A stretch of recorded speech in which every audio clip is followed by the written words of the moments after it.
नमस्कार दोस्तों, आज हम लोग के साथ सिंजीत मुखर्जी है। Kalinga institute of medical science के अंदर Kalinga institute of nursing science में बीएससी नर्सिंग पढ़ाई चल रहा है सिंजीत का। अभी उनका 5th सेम चल रहा है। तो सिंजीत कलकत्ता से है, बाबूघाटी से। Babu good morning Sinjeet. Good morning. आज के वीडियो में हम लोग मेरी बीएससी नर्सिंग के बारे में डिस्कस करेंगे, जानेंगे बीएससी नर्सिंग में आने के लिए क्या-क्या एग्ज़ाम्स देना पड़ता है, कैसे आते हैं, क्या-क्या स्टेप्स रहता है, बीएससी नर्सिंग के बाद क्या-क्या फ्यूचर अपॉर्च्युनिटीज़ रहता है, क्या सैलरी, स्टाइपेंड्स इसके बारे में मेनली बीएससी नर्सिंग के ऊपर फोकस करेंगे। इसके बाद क्या-क्या चीज़ फोकस करना पड़ता है, क्या-क्या सीखने को मिलता है, इसके बाद जाके हम लोग क्या-क्या काम कर सकते हैं, जॉब अपॉर्च्युनिटीज़ क्या है इंडिया में, फॉरेन में बीएससी नर्सिंग का क्या स्कोप है, इस सब के बारे में थोड़ा-थोड़ा डिस्कस करेंगे। तो वीडियो के साथ जुड़े रहिए। तो संजीत बोलो, आपका बीएससी नर्सिंग का कोर्स अभी कैसे चल रहा है किट के अंदर किम्स में? जी, सबसे पहले तो बहुत धन्यवाद मुझे बुलाने के लिए। हाँ, मैं बहुत खुश हूँ कि इधर आके मैं आज बात करने वाला हूँ। मैं अभी currently Kalinga institute of medical sciences के अंडर नर्सिंग कॉलेज आता है, Kalinga institute of nursing science, उसमें हाँ, बीएससी नर्सिंग 5th सेम या 3rd ईयर आप बोल सकते हैं, वो कर रहा हूँ। हाँ, तो फिर मैं आया इधर, एक एडवर्टाइज़मेंट देखा था मैंने न्यूज़पेपर में अबाउट कलिंग न्यूज़पेपर में। हाँ, न्यूज़पेपर में कि क्या कलिंग इंडस्ट्रियल टेक्नोलॉजी कि उसके अंडर नर्सिंग कोर्स भी होता है। तो मुझे क्यूरियोसिटी था कि कैसे होता है या फिर जानने के लिए, तो मैंने एप्लीकेशन फॉर्म भरा था उसके लिए। तो उसके बाद किट ई जो एंट्रेंस होता है, किट का जो हाँ, एक एग्ज़ाम किट होता है, का जो पूरा एंट्रेंस किट ही होता है, हाँ, एग्ज़ाम्स। पूरा किट एग्ज़ाम मैंने वो दिया था। तो उसमें बहुत सारा फ़ेज़ होता है, मैंने सेकंड फ़ेज़ का एग्ज़ाम दिया था। उसमें मुझे 87 परसेंटाइल आया था। तो मैं काउंसलिंग के लिए अप्लाई किया था उसके बाद। मेरा सेकंड फ़ेज़ में रिजेक्ट हो गया था क्योंकि मार्क्स उतना आया अच्छा, नहीं था अच्छा। एक्सपेक्टेड। उसके बाद मैंने फिर से थर्ड फ़ेज़ एग्ज़ाम दिया, तो उसमें मेरा 96 परसेंटाइल आया, तो उसमें मेरा काउंसलिंग में हो गया था। हुँ, तो उसके बाद मुझे कन्फर्मेशन मिला कि आपका काउंसलिंग में हो गया है, कि नेक्स्ट प्रोसेस जो है, आपको फीस पे डिपॉज़िट करके आप इधर जॉइन ही कर सकते हैं। उसके बाद फिर रिज़ल्ट अपलोड करके जो प्रोसेस है, वो करके मैं इधर एडमिशन लिया। अच्छा, अभी मैं थोड़ा कीटी एग्ज़ाम्स के बारे में जानना चाहूँगा। जैसे कीट के अंदर वेरियस टाइप्स ऑफ स्कूल्स है, लॉ का स्कूल्स है, इंजीनियरिंग भी है, वेरियस टाइप्स ऑफ। तो कीटी एग्ज़ाम्स मुझे इसका आइडिया नहीं है उतना, क्योंकि हम लोग जब नीट एग्ज़ाम्स देने के बाद मेनली एमबीबीएस, बीडीएस कोर्स मेरा चल रहा है। तो कीटी एग्ज़ाम्स कैसा क्या फेस होता है?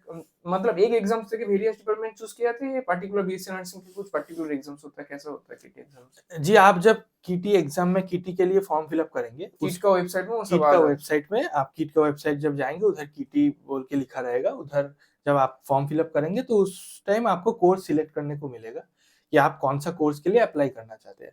तो वो अगर मैंने जैसा बीएससी नर्सिंग किया था कि कोई कर सकता है कि लॉ कर सकता है, कोई कंप्यूटर इंजीनियरिंग, कंप्यूटर इंजीनियरिंग कर मैकेनिकल। सकता है या फिर कोई अच्छा। नॉर्मल कोर्स जैसे जनरल इंग्लिश ऑनर्स, किस सोशियोलॉजी टाइम में ऑनर्स। मेनली फॉर्म कम आता है इससे? ये फॉर्म आ जाता है हमारा ईयर जब स्टार्ट होता है अच्छा, जनवरी के अच्छा, टाइम अच्छा, पे, अच्छा। जनवरी एंडिंग तक फॉर्म खुल जाता है। अच्छा। तो ये एग्ज़ाम 4 फेजेज़ में मेनली कंडक्ट होता है। तो 4 फेजेस मतलब साल में 4 बार या साल में 4 बार एंट्री के टाइम में 3-4 बार ही होता है? एंट्री के टाइम में वो लोग एक मंथ का शेड्यूल देते रहते हैं कि फरवरी से अप्रैल तक ये 4 बार ये एग्ज़ाम कंडक्ट किया जाएगा।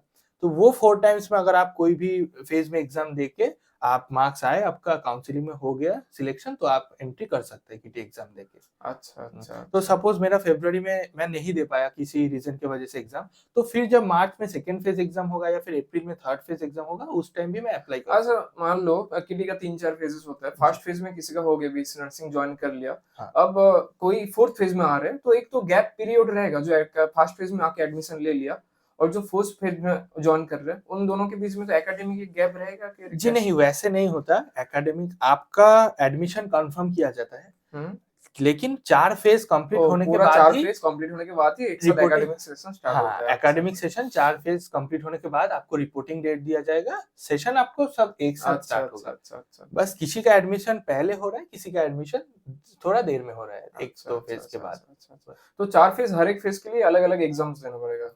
हाँ, हर एक फेज़ के लिए आप फॉर्म फिल अप एक ही बार करेंगे, लेकिन आप चूज़ करेंगे कि मैं कौन-सा फेज़ के लिए देना चाहता हूँ, कौन-सा फेज़ के लिए, ऐसा वाला। तो गाइस और एक चीज़ मैंने ये देखा था, आज के ज़माने में पहले ऐसा नहीं था कि नर्सिंग साइंस में आने के लिए नीट देके आना पड़ता है। आज के दिन में तो नीट का आ गया। तो तुमको पता है क्या नीट में कैसा क्या होने के बाद नर्सिंग साइंस बीएससी नर्सिंग में आता है, इस सब के बारे में मुझे उतना आइडिया है नहीं। जी, नीट देके अभी बीएससी नर्सिंग में जॉइन करने में इंडिया में नया-नया स्टार्ट हुआ है। जो हम लोगों को ये जो शायद 2K21 से हुआ है ना? इसके हाँ, पहले ये सब नहीं था। 21 में थोड़ा-सा पार्शियली हुआ था, लेकिन 22 से ज जिस साल से मैं दिया था 22 में, हाँ, उस टाइम से पूरा पैन इंडिया हो गया पैन था इंडिया नीट। हो गया है। हाँ, अच्छा, मेनली हम लोग का जो गवर्नमेंट कॉलेज है कि सपोज़ आप एम्स में नर्सिंग करना चाहते हाँ, हैं या फिर जिपमर में नर्सिंग करना चाहते हैं, तो इनके लिए आपको नीट दे के आना पड़ेगा। सेंट्रल यूनिवर्सिटी जो सेंट्रल है। यूनिवर्सिटी जो भी है सेंट्रल गवर्नमेंट वाला या फिर स्टेट गवर्नमेंट वाले भी कोई-कोई स्टेट गवर्नमेंट में होता है कि एक अच्छा, कोटा रहता है, उसमें आपको नीट दे के आना पड़ेगा। गवर्नमेंट में पूरा नीट देखिए पूरा ऑल पूरा ओवर नीट इंडिया हाँ, नीट 2K22 से हो गया, लेकिन प्राइवेट में आने के लिए टोटल यूनिवर्सिटी के एक पार्टिकुलर एग्जाम्स, किट में आने के लिए किटी एग्जाम्स,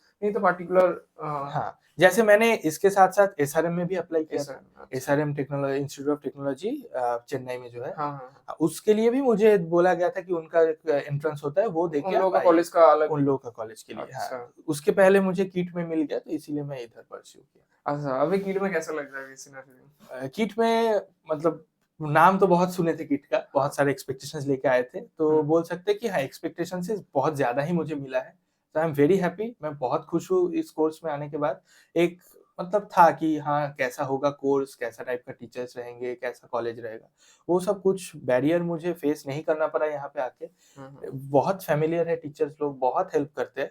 मुझे इधर आके बहुत अच्छा लगा कि मैं इधर एक अच्छे जगह पे आया हूँ, जहाँ से मैं अच्छे से पढ़ाई करके डिग्री पा सकता हूँ। अच्छा, अभी हम लोग जानेंगे क्या बीएससी नर्सिंग के इन डेप्थ धीरे-धीरे एक-एक करके जाएँगे। अभी मैं जानना चाहूँगा संजीत के क्लास 10 के बाद क्या-क्या सब्जेक्ट्स रहना चाहिए, क्लास 12 के बाद क्या-क्या सब्जेक्ट्स रहना चाहिए, जिसके बाद जाके हम लोग ये सब बीएससी नर्सिंग कोर्स के लिए अच्छे से अप्लाई कर सकते हैं, जॉइन कर सकते हैं। थोड़ा डिस्कस करें। जी, अगर आप पहले से डिटरमाइंड है कि मैं आफ्टर 12 बीएससी नर्सिंग करना चाहता हूँ, तो उसके लिए आपको क्लास 10 में बायोलॉजी के साथ साइंस तो आपको लेना मैंडेटरी फिजिक्स, है। Chemistry, math, physics, biology. Chemistry, biology, maths जैसे मेरे टाइप में था कि मैंने फिजिक्स, केमिस्ट्री, मैथ्स, बायोलॉजी मेरा 4 ही सब्जेक्ट था। बहुत लोगों का मैथ्स नहीं रहता, बायोलॉजी रहता है, हाँ, बहुत का बायोलॉजी नहीं रहता, मैथ्स रहता है। हुँ, लेकिन बीएससी नर्सिंग करने के लिए बायोलॉजी मैंडेटरी है। अच्छा। तो आपको साइंस के साथ-साथ बायो साइंस स्ट्रीम लेना बायो पड़ेगा। साइंस लेने से हाँ, तो उसके बाद आप 11-12 में पढ़ाई करिएगा।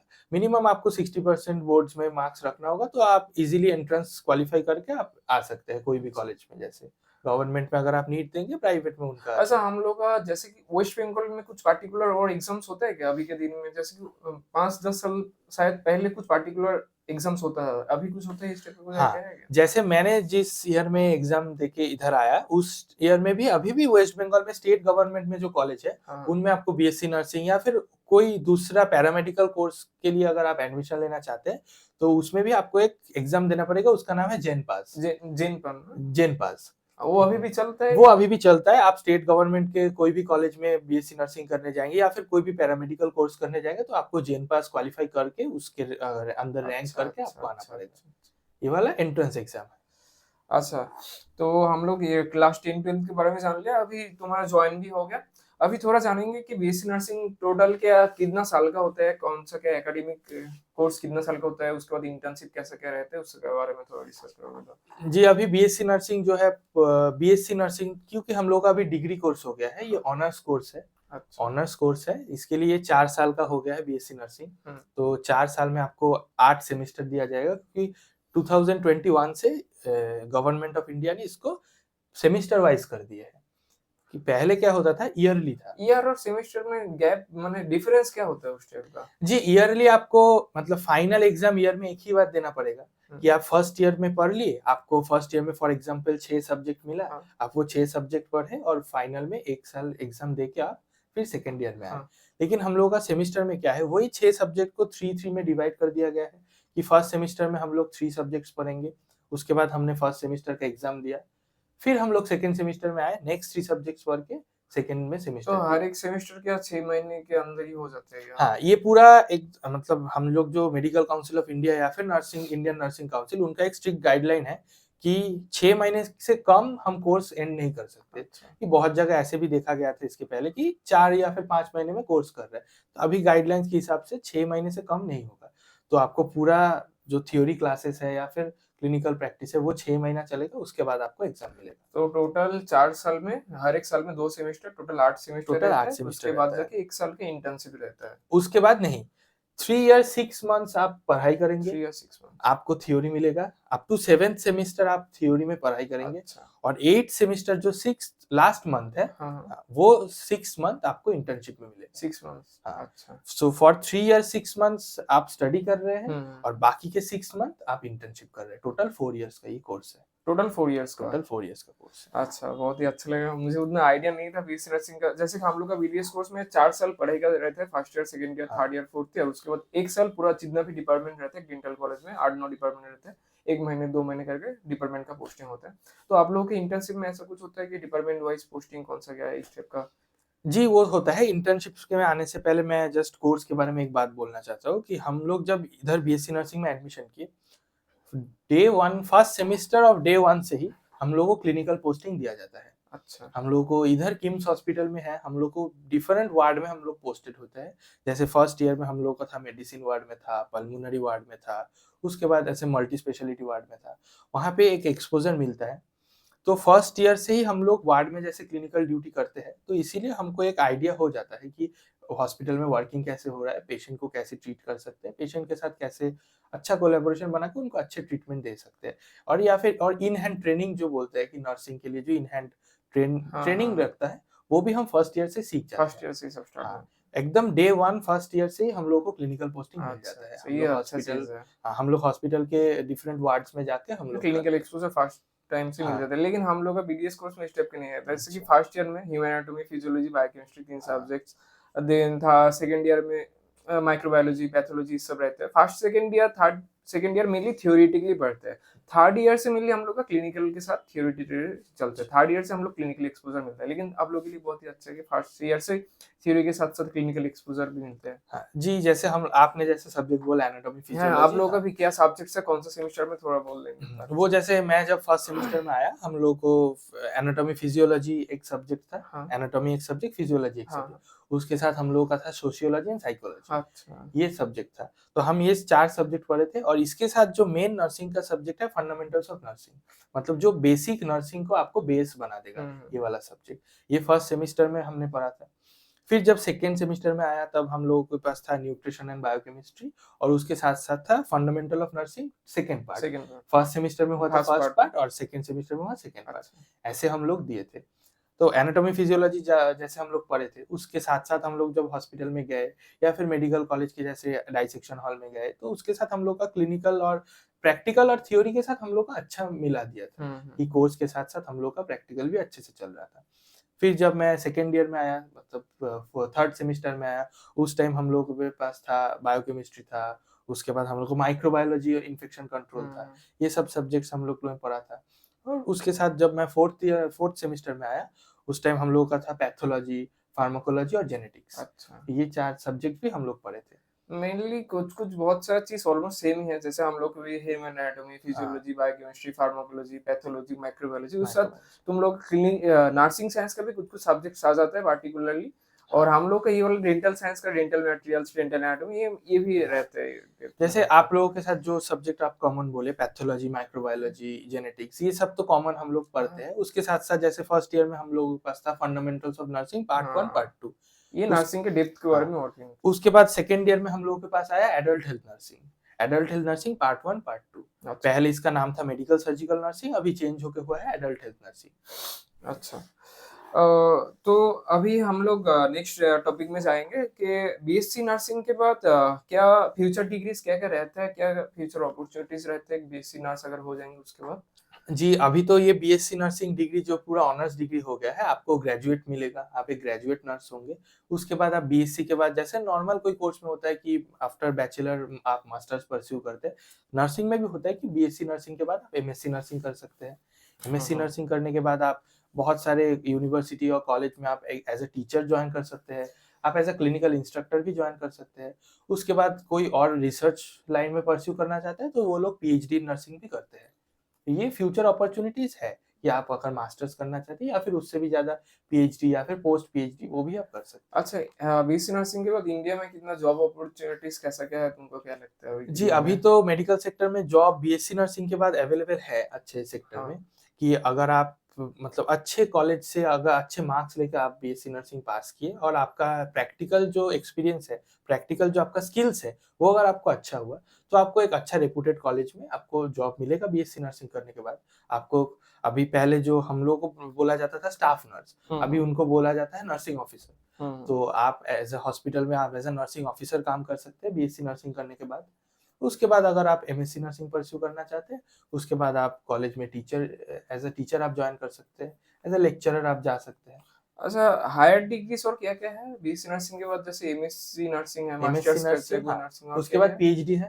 पीएचडी नर्सिंग में क्या करना पड़ता पीएचडी है? नर्सिंग में आप में रिसर्च करते हैं, किसी एक टॉपिक के ऊपर कि नर्सिंग टॉपिक और के ऊपर। कौन-सा ये कितना साल बीएससी नर्सिंग जैसे 4 साल का होता है? बीएससी नर्सिंग 4 साल का होता है, जिसमें 6 मंथ्स का हाँ, इंटर्नशिप हाँ। इंक्लूड रहता है। हाँ, उसके बाद एमएससी नर्सिंग 2 साल का 2 होता है। साल का। उसके अंदर भी आपको क्लिनिकल पोस्टिंग मिलेगा, आपको भी बहुत सारे वार्ड में आपको पोस्टिंग मिलेगा, लेकिन उस टाइम एडमिनिस्ट्रेटिव वर्क ज़्यादा हो जाता है। अच्छा, अच्छा, हम अच्छा। लोग जैसे बीएससी के टाइम में पेशेंट केयर को ज़्यादा हुँ, प्रायोरिटी हुँ, देते हुँ। हैं, एमएससी के टाइम में वो लोग एडमिनिस्ट्रेटिव वर्क को एडमिनिस्ट्रेटिव ज़्यादा प्रायोरिटी देते अच्छा, हैं, अच्छा। कि स्टूडेंट्स को कैसे हैंडल करना है, कैसे हॉस्पिटल में मेंटेन करके रखना मेंटेन होगा, ये सब एमएससी नर्सिंग में अच्छा, प्रायोरिटी वो देते लोग हैं। मेनली एडमिनिस्ट्रेटिव सेक्शन के हाँ, हायर ऑथॉरिटीज़ हायर उस वालों को अथॉरिटीज़ हाँ, सर ना? Teaching staff, teaching administrative staff इसके लिए वो लोग एमएससी नर्सिंग में जाते हैं। अच्छा बीएससी के बाद तुम्हें एमएससी करने का मन है हाँ, या? मुझे तो है कि एमएससी मुझे करना है। मुझे जो सब्जेक्ट पसंद है, अभी मैं 5th सेमेस्टर में हूँ, तो मुझे सब्जेक्ट है हमारे पास community health nursing, child health nursing, mental health nursing.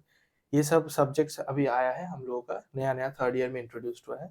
मुझे जैसा कम्युनिटी हेल्थ नर्सिंग अच्छा लगता है। इन फ्यूचर मेरा प्लान है कि एमएससी नर्सिंग, कम्युनिटी नर्सिंग के ऊपर ही एमएससी परस्यू अच्छा करूँ। बीएससी नर्सिंग के बाद किसी का अगर जॉब हो गया, जॉब मिल गया कोई पे, जॉब करते-करते वो एमएससी का कुछ कर सकता है, पढ़ सकता है, कुछ कर सकते है, इस टाइप का कुछ है? जी देखिए, एक जैसे मैं किम्स का बात बोल रहा हूँ, कीट में अगर आप एमएससी करना चाहते हैं, तो आप साइमल्टेनियसली कीट में एमएससी नर्सिंग और जॉब एक साथ नहीं कर सकते। क्योंकि ये वाला डिस्टेंस कोर्स नहीं है, आपको 100% क्लिनिकल अटेंडेंस और हाँ। 80% थ्योरी अटेंडेंस देना पड़ेगा। तो जॉब करते हुए ये करना is almost next to impossible है। तो इसीलिए मेनली जब स्टडी करते हैं, तो लोग स्टडी करते हैं और जब जॉब करते हैं, तो उसको पूरा जॉब सेक्टर में उन लोग का ध्यान रहता है। अच्छा, अच्छा संजीत अभी हम लोग नेक्स्ट क्वेश्चन में जाएँगे, थोड़ा हम लोग का फास्ट हो रहा है रिदम, थोड़ा अच्छा। आराम से जाएँगे। हाँ, कि एक बीएससी नर्स का जब एकेडमिक का रहते हैं, इंटर्नशिप को छोड़ के उसके पहले जैसे एकेडमिक पढ़ाई का टाइम रहता है, उस टाइम की एक डेली रूटीन जैसे तुम्हारा अभी चल रहा है, कैसा क्या रहता है सुबह से लेके कैसा रहते हैं एक बार बोल दो? जी, जैसे हम लोग का फर्स्ट ईयर से जैसे ड्यूटी स्टार्ट हुआ था, अभी मैं 3rd ईयर में आया हूँ। तो मेरा ड्यूटी है कि सुबह 8 बजे हम लोगों का क्लिनिकल पोस्टिंग स्टार्ट होता है। सुबह 8 बजे। सुबह 8 बजे। अच्छा वो कौन-सा डिपार्टमेंट में पोस्टिंग होगा, कैसे होगा, उसका क्या हाँ, रोस्टर रहता है एक वो बार? वाला कॉलेज हम लोग को रोस्टर बना के देते हैं। हम लोग के क्लास में अभी करंटली जैसे 90 स्टूडेंट्स हैं, सो हर एक ग्रुप वाइज़ डिवाइड किया जाता है। तो ईच ग्रुप में हम लोगों को 5 या फिर 4 स्टूडेंट्स डिवाइड कर हुँ, देते हुँ। हैं। उनके हिसाब से बहुत सारे वार्ड्स में हॉस्पिटल में पोस्टेड रहता है। जैसे करंटली मेरा अभी पोस्टेड था आईसीयू में। तो मैं आईसीयू में भी पोस्टेड था। वहाँ पे हुँ। जितना सब काम होता था, उतना सब नर्सिंग का जैसे रिलेटेड काम, वो सब करना होता था। हुँ, हुँ। अभी नेक्स्ट वीक से हम लोग का कम्युनिटी में पोस्टिंग रहेगा, कि हम लोग बाहर जाएँगे। बाहर सोसाइटी में जाके उनको ट्रीटमेंट देना, हुँ, उनके साथ हुँ। बात करना, अवेयरनेस अवेयरनेस प्रोग्राम फैलाना, ये सब काम हम लोग को अभी करना होगा। अच्छा कौन से वार्ड्स में तुम्हारा मेनली हुआ है पोस्टिंग्स कैसा एक्सपीरियंस रहा वार्ड्स में थोड़ा बोलोगे? जी, मेरा फर्स्ट ईयर से अभी तक तो ऑलमोस्ट ऑलमोस्ट मैं सारे वार्ड ही कवर कर लिया। जैसे कि आप बोलिएगा ortho department, orthopaedics, medicine department, pulmonary department और अभी पेडियाट्रिक डिपार्टमेंट। उसके साथ जैसे कि आईसीयू, आप जनरल आईसीयू बोलिए या फिर मेडिसिन आईसीयू बोलिए या फिर पेडियाट्रिक आईसीयू। तो ये सब भी मुझे एक्सपोज़र मिला था आने के बाद से। कौन-सा वार्ड कैसा क्या लगा थोड़ा?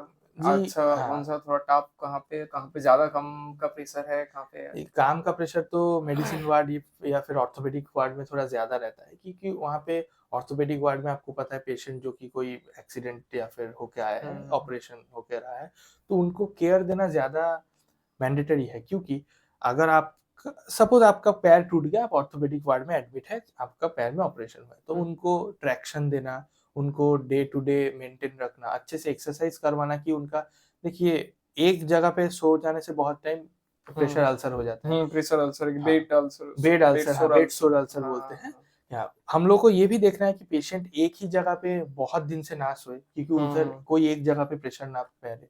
उसके बाद हम लोगों को पेशेंट को केयर देना पड़ता है कि हम वीक में 3 बार बैक केयर दिए या फिर हम वीक में 3 बार उनको हेयर केयर दिए। ये ऐसे भी करना पड़ता है मेंटेन कि जाके प्रेशर पेशेंट को कोई प्रॉब्लम ना हो। तो काम का चैलेंज थोड़ा आईसीयू बोलिए या फिर ऑर्थोपेडिक वार्ड, मेडिसिन वार्ड थोड़ा ज़्यादा रहता है उसमें प्रेशर। अच्छा, ऑर्थो के मैं एक चीज़ देखा हूँ, पैर-टैर में लग गया तो एक राइस नाम का एक है, आरआईसी, आर से कुछ राइस करके रखना लेग को।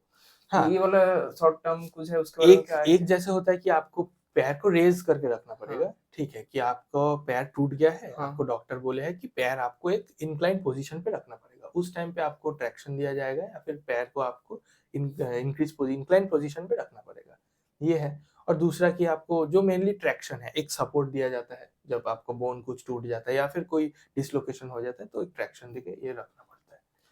अच्छा, बीएससी नर्सिंग जैसे हम लोग का डेंटल कॉलेज के बारे में थोड़ा बोल देता हूँ। हाँ। तो हम लोग का कीट के अंदर, किम्स के अंदर Kalinga institute of dental science है। तुम गए थे एक दिन हाँ, हाँ। डेंटल कॉलेज में, देखा हो। जैसे कि हम लोग का मेनली बोल देता हूँ सेटअप कैसा है। ग्राउंड फ्लोर में तो एक रिसेप्शन है, 3 डिपार्टमेंट्स है। एक जहाँ पे गए थे फर्स्ट रजिस्ट्रेशन करने के बाद, ओरल मेडिसिन, रेडियोलॉजी। उसके बाद जहाँ पे मेनली एक्स-रे का काम होता है। सेकंड में हम लोग का एक प्रोस्थोडोंटिक, जिन लोगों के दाँत नहीं होते, प्रोस्थेसिस देके वहाँ पे इंप्रेशन देके दाँत प्रोवाइड किया जाता है। 3 डिपार्टमेंट है ग्राउंड फ्लोर में। फर्स्ट फ्लोर में 3 डिपार्टमेंट्स है, various orthodontics, conservatives, various types of dental के various types of department. First floor में बोल दिया। सेकंड फ्लोर में 3 डिपार्टमेंट्स है। इस टाइप का हम लोग का एक स्ट्रक्चर सेटअप है।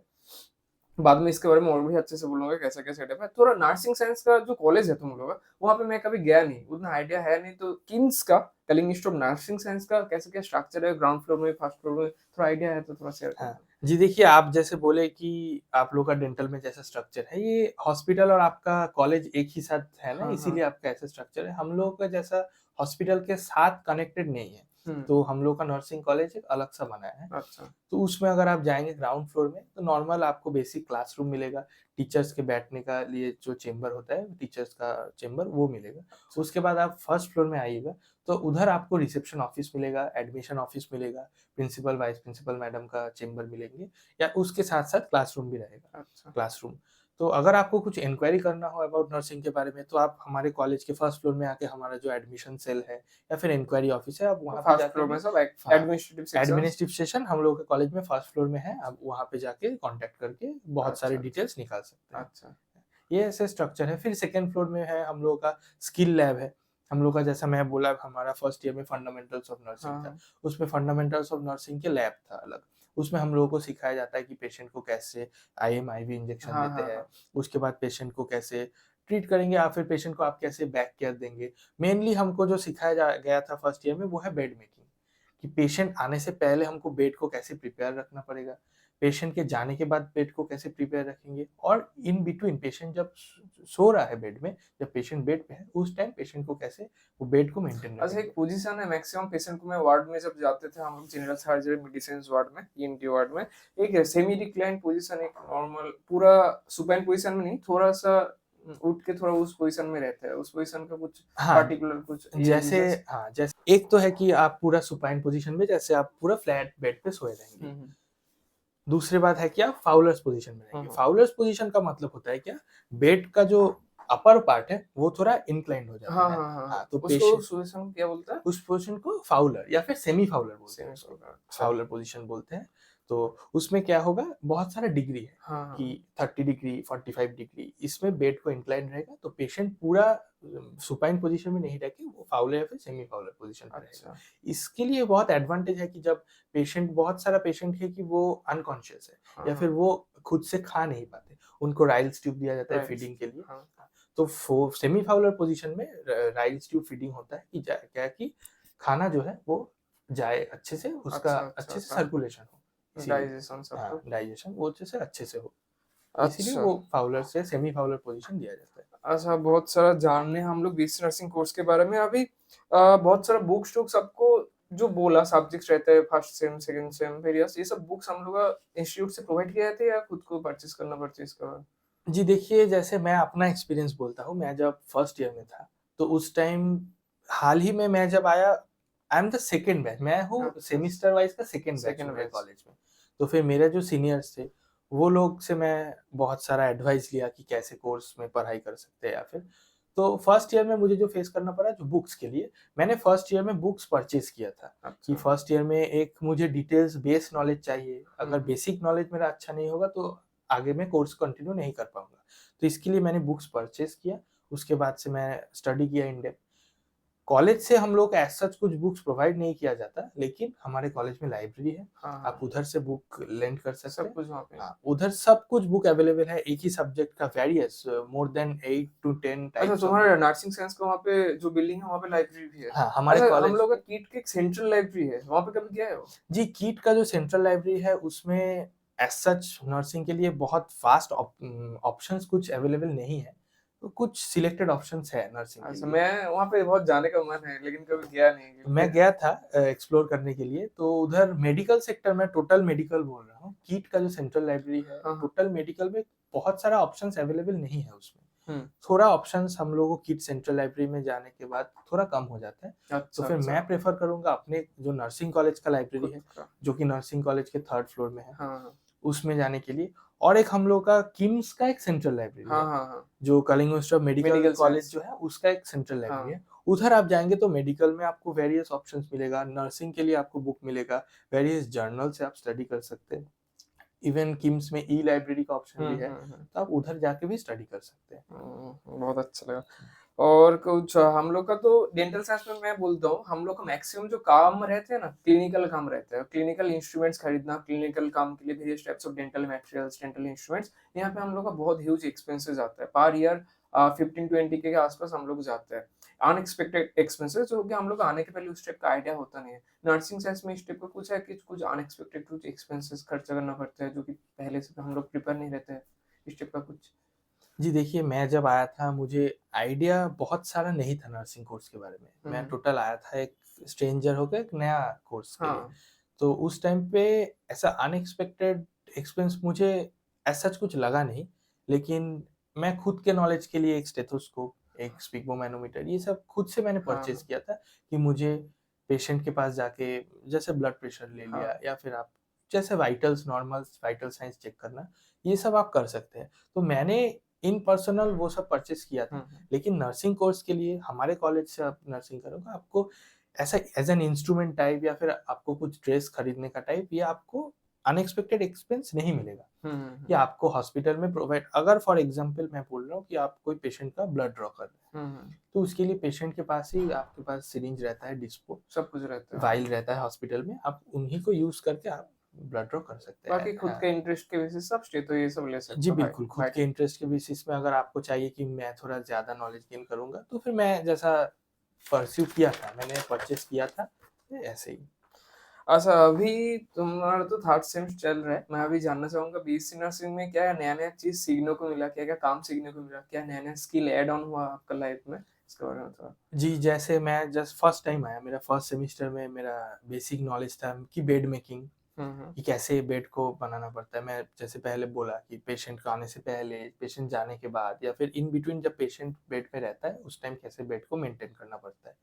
सेकंड वाला है कि हमको डिफरेंट टाइप्स ऑफ पोज़ीशनिंग के बारे में पता चला पोज़ीशन कि कौन-सा पोज़ीशन का क्या एडवांटेज है, कौन-सा पोज़ीशन क्यों दिया जाता है, कौन-सा टाइप का ट्रीटमेंट के लिए कौन-सा कौन-सा पोज़ीशन पोज़ीशन? यूज़ किया जाता अच्छा, है।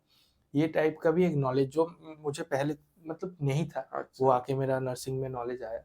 उसके बाद मैं जैसे बेसिक फर्स्ट एड, आप नॉर्मल बैंडेजिंग, हुँ, हुँ, वुंड केयर हुँ। या ड्रेसिंग ड्रेसिंग या फिर आप बर्न हो गया किसी पेशेंट को, वो मैं सीखने का मौका मिला। उसके बाद जो बेसिक फर्स्ट एड के अंदर आएगा, उसके बाद लाइफ सपोर्ट सीपीआर। सिर्फ़ जैसे कि सीपीआर, आप एक अनकॉन्शियस पेशेंट अगर आपको दिखे, अगर हॉस्पिटल में भी ऐसा कभी सिचुएशन आए, तो हुँ। आप सीपीआर कैसे दोगे? पेशेंट को लाइफ कैसे सेव करोगे? इसके बारे में भी हम लोग को ट्रेनिंग किया जाता है। बेसिक लाइफ सपोर्ट के हाँ, बारे में बहुत अच्छे से। हाँ। और आईवीआईएम जी, मैं बिल्कुल। एक चीज़ देखा हूँ, हुँ। आईवी देना जितना ईज़ी लगता है जैसे दे देता है, आईवी देना उतना आसान नहीं है, किसी-किसी में वेन मिलना। तुम्हें कैसा अभी तक दिए हो आईवी का? जी हाँ, मैंने आईवी दिया है, मैं अपना एक्सपीरियंस शेयर करना चाहता हूँ हाँ। कि जैसा मेरा फर्स्ट टाइम का आईवी था, तो उस टाइम मेरा इमरजेंसी वार्ड में ड्यूटी था, कैजुअल्टी में ड्यूटी था। हुँ, हुँ। तो वहाँ के नर्स जो थे, नर्सिंग ऑफिसर जो थे, वो लोग मुझे सिखाए थे अच्छे से कि कैसे आईवी को आप वेन को आइडेंटिफ़ाई करेंगे, उसके बाद आप कैसे इंसर्ट करेंगे। तो एक पहले-पहले टाइप का एक थोड़ा डर रहता है, एक कॉन्फिडेंस का थोड़ा लो रहता है कि हाँ, हाँ, कैसे देंगे हाँ, या फिर देखिए ईज़ी तो नहीं है मैं बोलूँगा, लेकिन प्रैक्टिस करते-करते तो एक एक्सपीरियंस हो हैबिचुअल हो जाता है कि हाँ, एक्सपीरियंस आ जाता है कि हाँ, अभी मुझे पता है कि मैं आईवी को ऐसे दूँगा। कॉन्फिडेंस हो गया। थोड़ा कॉन्फिडेंस होता है। मैंने दिया है अपने लाइफ में, तो अभी मुझे कॉन्फिडेंस है थोड़ा कि मैं आईवी कैसे दूँगा या फिर इंजेक्शन कैसे देंगे। आप बहुत पोज़ीशन पे आपको इंजेक्शन देते हैं कि अगर आपको कोई वैक्सीन टाइप का इंजेक्शन देने को बोला, तो आपको हाथ में इंजेक्शन देंगे या आपको फिर इंट्रामस्कुलर इंजेक्शन या फिर आपको बटॉक्स मसल में भी दिया जाएगा। हुँ, हुँ। तो और बहुत सारा कि आप जैसे इंसुलिन ले रहे हैं, वो हाँ, आपको हाँ, सबक्यूटेनियस सबक्यूटेनियस हाँ। इंसुलिन आपको सबक्यूटेनियस मसल में लिया जाएगा, जो कि पेट वाला मसल है या फिर थाई हुँ, मसल। हुँ। मैं बेसिक लैंग्वेज में बोल रहा हाँ, हूँ। हाँ। हाँ, तो इसमें भी थोड़ा ट्रेनिंग मिल जाता है। अभी देते-देते कॉन्फिडेंस आ गया इसके लिए। अच्छा, एक मैंने चीज़ हम लोग का मेडिकल फील्ड्स में देखा हूँ कि जब तक पेशेंट आ रहा है, तब तक हम लोग को देखना पड़ेगा। उस टाइप का बहुत एक पेशेंट का स्ट्रेस हम लोग को रहता है, वर्क स्ट्रेस रहता है। तो एक हम लोग का कॉलेज में मैंने ये चीज़ देखा हूँ। तो पार्टिकुलर तुम लोग नर्सिंग्स में मैं जानना चाहता हूँ, वर्क स्ट्रेस कैसा रहता है, काम का प्रेशर कैसा रहता है उस हिसाब से? जी, एज़ अ स्टूडेंट जो मैं अभी हॉस्पिटल में ड्यूटी कर रहा हूँ, हम लोग का एक ड्यूटी का टाइम होता है कि सुबह 8 से दोपहर 12 बजे तक। हुँ, हुँ। तो उसके अंदर जितना भी वार्ड में पेशेंट रहेगा, उनका वाइटल्स चेक करना, उनको डेली क्या प्रॉब्लम हो रहा है, उनके साथ कम्युनिकेट करके उनका प्रॉब्लम जानना या फिर उनको एक मेंटल सपोर्ट देना, हुँ, हुँ। वो हम लोगों के कोर्स में इंक्लूड रहता है कि बेसिक हम लोग एज़ अ नर्स पेशेंट को कैसे ट्रीटमेंट देंगे। ट्रीटमेंट प्रोसीड्यूर बहुत है, लेकिन बेसिक हमको देना पड़ेगा कि पेशेंट को एक सपोर्ट, हाँ, हाँ। एक साइकोलॉजिकल सपोर्ट। साइकोलॉजिकल हाँ, सपोर्ट। वो अगर हम पेशेंट से अच्छे से बात करें, उनका डिजीज़ प्रॉब्लम या फिर उनका क्या हो रहा है, वो सब अच्छे से जानेंगे, तो फिर हम लोगों को एक पेशेंट भी जल्दी रिकवर होगा। हाँ, हाँ। पेशेंट के साथ एक इंटरपर्सनल रिलेशनशिप जो हमको मेंटेन करना पड़ता है, वो बढ़ेगा।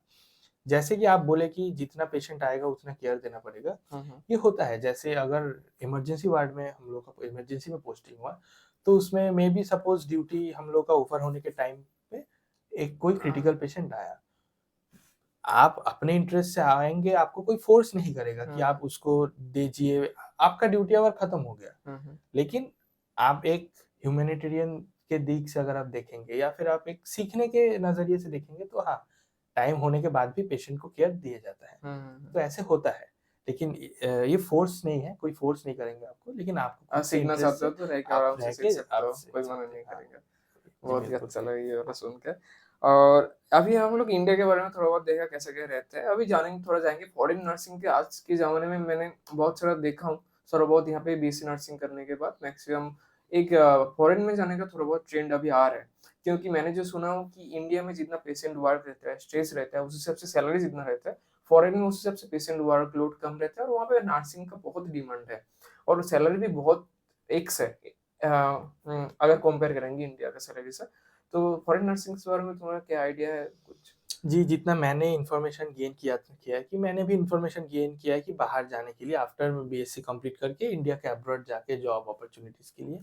जैसे कि इंडिया में आपको बहुत amount of number of patient मिलेगा हुँ, हुँ। और एक वेरियस अमाउंट ऑफ डिज़ीज़ भी मिलेगा। हुँ, हुँ। आपको बहुत सारा डिज़ीज़ का टाइप और आपको एक नंबर ऑफ पेशेंट भी बहुत ज़्यादा मिल मिलेगा। जाएगा। तो इसलिए एक लेकिन उसके हिसाब से नंबर ऑफ नर्स या फिर number of health personnel India में इनमें उतना नहीं नहीं है, है। डिमांड है इंडिया डिमांड में, है, तो पेशेंट ज़्यादा है, स्टाफ कम है। कम तो है। इसके लिए एक स्ट्रेस, एक वर्क लाइफ बैलेंस इसको थोड़ा मेंटेन करने में प्रॉब्लम होता है। हुँ, हुँ। स्ट्रेस थोड़ा ज़्यादा रहता है। हुँ। तो इसके लिए बहुत सारा बीएससी नर्सिंग करने के बाद आउटसाइड इंडिया जाके जॉब परस्यू करते हैं। हुँ, हुँ। जैसे कि मेनली ये ट्रेंड देखा जाता है साउथ इंडिया से। अच्छा। अगर आप साउथ इंडिया से नर्सिंग कर रहे हैं, मैं ऐसा नहीं बोल रहा हूँ कि नॉर्थ इंडिया या फिर कोई ईस्टर्न पार्ट से फॉरेन नहीं जाता। लेकिन जो ट्रेंड ज़्यादा है, हुँ। मोस्ट नंबर ऑफ पीपल जो बीएससी नर्सिंग करने के बाद फॉरेन जा रहे हैं जाते हैं। फॉरेन साउथ हाँ, से ही जा रहे हैं। साउथ से जाते हैं और उनको जाने में बहुत ईज़ी रहता है क्योंकि साउथ के बहुत सारा मेडिकल कॉलेज हॉस्पिटल के साथ फॉरेन के हॉस्पिटल का टाई अप रहते हैं कोलैबोरेशन उन लोग, रहता है। अच्छा। तो वो लोग नर्सिंग जो स्टाफ नर्स या फिर नर्सिंग ऑफिसर्स है, जैसे अभी नर्सिंग ऑफिसर बोलते हैं, उनको एक पर्टिकुलर 1 साल या फिर 2 साल एक्सपीरियंस होने के बाद वो लोग उन जाते लोगों हैं। को पैटर्न पता है, बहुत हाँ, हेल्प हो जाता है उन वहाँ, लोगों हाँ। को बाहर जाते हैं इवन क्योंकि उधर नंबर 1 तो क्या पेशेंट नंबर ऑफ पेशेंट उतना नहीं हुँ, रहता। हुँ, हुँ। उसके बाद उतना स्ट्रेस रहता नहीं है। हुँ। तो वो लोग काम करते हैं और इंडिया के हिसाब से उनको सैलरी इंडिया में अगर आप एज़ अ नर्सिंग ऑफिसर काम करेंगे, तो आपको बीएससी नर्सिंग करने के बाद मैक्सिमम मैं बोल रहा हूँ इंडिया में 25,000 मिलेगा 25 सैलरी। 30 है। ये मैक्सिमम लेवल है। अच्छा, मिनिमम इधर की से हम लोग को 15,000 से स्टार्टिंग होता है। अच्छा। तो मैक्सिमम 25,000। लेकिन आप वही थोड़ा एक्सपीरियंस गैदर करके आप आउटसाइड इंडिया जाएँगे, तो आपको वही सैलरी जब आप इंडिया में आएँगे तो वो 50-60 से 7,000 के ऊपर आ जाएगा। अच्छा। इसीलिए एक ट्रेंड है कि फॉरेन में जाना चाहते हैं लोग, और फॉरेन का जो एक्सपोज़र है और जो फॉरेन का वर्क एनवायरनमेंट जो हम सबको पता है हाँ, हाँ, कि अच्छा रहता है, हाँ, फॉरेन कल्चर वर्क एनवायरनमेंट ये वही। रहता है। लेकिन मुझे ऐसा पर्सनली लगता है कि जैसा वैरायटी ऑफ पेशेंट मुझे इंडिया में ट्रीटमेंट करने को मिल रहा है, हाँ, वो फॉरेन में नहीं वास्ट मिलेगा। एक्सपीरियंस यहाँ पे हाँ, मिलेगा। एक vast exposure, clinical exposure exposure, हाँ। या फिर आप कम्युनिटी में जाएँगे, कम्युनिटी का एक्सपोज़र, वो फॉरेन में थोड़ा कम मिलेगा। हाँ, एज़ अ सैलरी वाइज़ मैं देखूँगा it's a very good opportunity, hmm, foreign में हुँ, आप जा सकते हैं, आप हुँ। एक्सपीरियंस गैदर कर सकते हैं, आप फॉरेन का एनवायरनमेंट पे खुद को एडॉप्ट कर सकते हैं, और इंडिया में आपको अच्छे अच्छा, से फॉरेन इन्वेंट। में जाने के लिए क्या कुछ एग्ज़ाम्स देना पड़ता है? कुछ स्टेप्स के बारे में आइडिया? जी, बिल्कुल, फॉरेन में जाने के लिए आपको एग्ज़ाम देना पड़ेगा। जैसे ओएटी एक एग्ज़ाम है, ओईटी ना? ओएटी एक एग्ज़ाम है, तो वो एग्ज़ाम देने के बाद आप, रिटन एग्ज़ाम्स हाँ, होता है वो वो। रिटन एग्ज़ाम होता है। वो इंडिया में हर जगह उसका सेंटर नहीं है। तो अच्छा, उसको कुछ सिलेक्टेड जगह पे, जैसे कि बैंगलोर, दिल्ली, पुणे, कोलकाता, अच्छा, इधर अच्छा, उसका अच्छा। एग्ज़ाम सेंटर है। आप एक बार फॉर्म फिल अप करेंगे, थोड़ा-सा अमाउंट उसका हाई है फॉर्म फिल अप अच्छा, करने में, तो आप मुझे जितना पता है 30 टू 35,000 उसका फॉर्म अच्छा, फिल अप फीस अच्छा। लगता है। तो ईयर में 1 बार ही होता है वो ऐसा? ईयर में 1-2 बार से होता है एग्ज़ाम। तो अच्छा। आप इंडिविजुअली, जैसे कि आप फर्स्ट टाइम आप फॉर्म फिल अप किए, आपको एग्ज़ाम दिए, हुँ, हुँ, आपका नहीं हुआ। हुँ। फिर आपको सेकंड टाइम और एक फॉर्म फिल अप करके देना पड़ेगा। अच्छा, तो वो ओएटी एग्ज़ाम होता है, वो एग्ज़ाम देके आप बाहर परस्यू कर सकते हैं। जैसे कि मेरा ही कॉलेज का एक सीनियर, वो अभी न्यूज़ीलैंड में है, तो वो ओएटी एग्ज़ाम देके वो अच्छा, पास अच्छा। करके अभी न्यूज़ीलैंड में वो एज़ अ नर्सिंग ऑफिसर वो तो जॉब कर कनेक्शन रहे है हैं। उनके साथ बात हाँ, कर लो उनके साथ थोड़ा बात तो होता है। बहुत अच्छा उनके होता है। साथ एक्सपीरियंस भी हुआ है कि वहाँ पे वर्क कल्चर कैसा है, हाँ, या हाँ। फिर उधर का डिजीज़ कंडीशन टाइप का कैसा है। जी। तो क्या लगा उनके साथ बात करके यहाँ पे और वहाँ पे डिफरेंस क्या है? वहाँ पे तो एक चीज़ मैंने देखी इंडिया में रह रहे हो, सब कुछ मिल रहा है, लेकिन यहाँ पे दोस्तों के साथ बातें करना, सबके साथ मिलना, जो यहाँ पे जो रिलेशंस है, फैमिली के साथ आस-पास जाना-आना, बाहर में जाके वो लॉनलीनेस नहीं आ जाएगा थोड़ा? ये वाला चीज़ वो लोग फेस किए कि नहीं? जी, बिल्कुल, कि इंडिया में आप क्या कि आपको पता है कि ये मेरा खुद का कंट्री है। हाँ, यहाँ के जो लोग हैं, ये मेरा वर्क खुद कल्चर का हाँ। लोग, हाँ, यहाँ पे जो स्टाफ है या फिर जो पेशेंट आते हैं, ये इनसे मैं अच्छा रिलेशन बना सकता हूँ। हुँ, लेकिन आप जब अब्रॉड जाएँगे, अब्रॉड में आपको एक तो आपको खुद अकेले रह के हाँ, आपको हाँ, काम करके सब करना पड़ेगा। उसके बाद उन लोगों का जो सिटिज़न्स है, उनके साथ उतना जल्दी कनेक्शन होता नहीं है, नहीं होगा। क्योंकि एक लैंग्वेज बैरियर हर टाइम लैंग्वेज रहता बैरियर है। हाँ, हाँ, आप एग्ज़ाम देके जा रहे हैं, उसके बाद भी थोड़ा-सा लैंग्वेज बैरियर तो आपके पास रहेगा, रहेगा। रहेगा। तो वो वाला एक स्ट्रेस है कि उसको आपको ओवरकम करना है, लैंग्वेज बैरियर को। हुँ, हुँ। और जैसा कि एक लोनलीनेस आपने बोला कि अकेले रह के काम करना है, उसका एक लोनलीनेस रहता है। तो अगर आप इंडिया में रहेंगे कि आप खुद के घर में रह के काम कर रहे हैं, या फिर खुद के जान-पहचान के हॉस्पिटल में हैं, वो वाला अच्छे से होता है। मैं जैसे कि आपको पूछना चाहूँगा, आपको मतलब आप तो डेंटिस्ट हैं, हाँ, हाँ। तो आपको डेंटल लाइन में आप लोगों का फ़ॉरेन में कुछ है क्या? फ़ॉरेन जाके आप लोग हाँ, हाँ, परस्यू बीडीएस करते हैं? देने के बाद मेरा भी 1-2 सीनियर्स गए हैं। अच्छा, तो वो ऑस्ट्रेलिया ऑस्ट्रेलिया में सब हाँ, एग्ज़ाम्स होता है, पार्टिकुलर एग्ज़ाम्स होता है। मुझे एग्ज़ैक्टली पता नहीं एग्ज़ाम्स का नाम क्या है, लेकिन हम लोग का जैसे बीडीएस होता है, बैचलर ऑफ डेंटल साइंस, हुँ, विदेश में वहाँ पे डीडीएस कुछ एग्ज़ाम्स होता है, ठीक है? डॉक्टर इन डेंटल साइंस इस टाइप का। तो इंडिया में एक पार्टिकुलर एग्ज़ाम्स देने के बाद वहाँ पे जब हो जाती है, इस टाइप का रिटेन होता है, interview type of, viva type का होता है, एक spoken English type of test होता है। होने के बाद क्वालीफाई हो गया, जैसे बहुत सारा स्टूडेंट बीडीएस करने के बाद कनाडा में जाता है।